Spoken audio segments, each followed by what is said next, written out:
नमस्कार मित्रांनो, आज आपण एका अशा ऐतिहासिक घटनेबद्दल जाणून घेणार आहोत ज्याने भारताचा इतिहास कायमचा बदलून टाकला. हा फक्त एक राजाचा राज्याभिषेक नव्हता, हा होता स्वराज्याचा जन्म.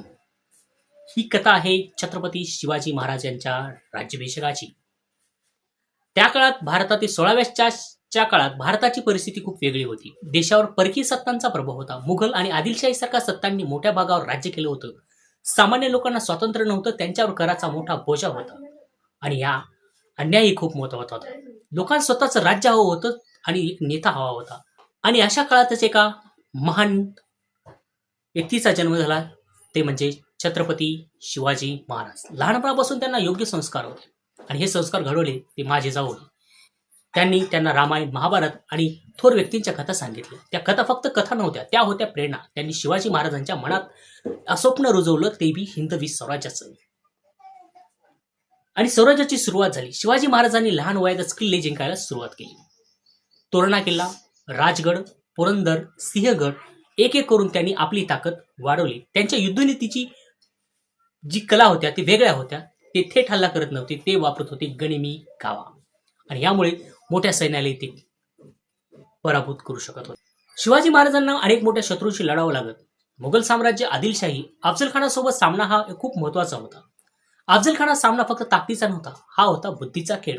शिवाजी महाराजांनी धैर्य आणि चातुर्य वापरून विजय मिळवला. यामुळे त्यांची कीर्ती सर्वत्र पसरली. शिवाजी महाराज अनेक विजय मिळवले होते, पण अजून एक मोठा प्रश्न होता, ते अधिकृतपणे राजा आहेत का? त्या काळात राजा होण्यासाठी धार्मिक विधी आवश्यक होते.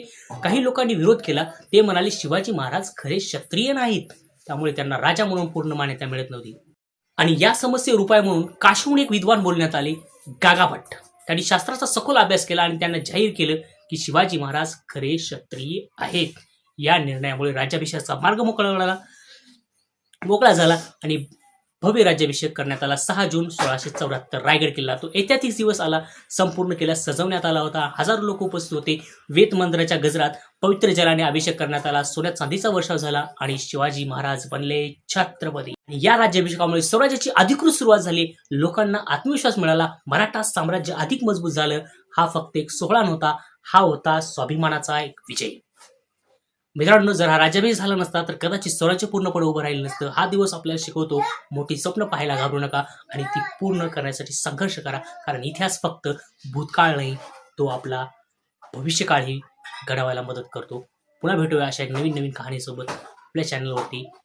कहाणी आवडली असेल तर एक लाईक नक्की करा, शेअर करा आपल्या मित्रांमध्ये आणि चॅनलला सबस्क्राईब करायला विसरू नका. पुन्हा भेटूया अशा नवीन माहितीसह. तोपर्यंत जय महाराज.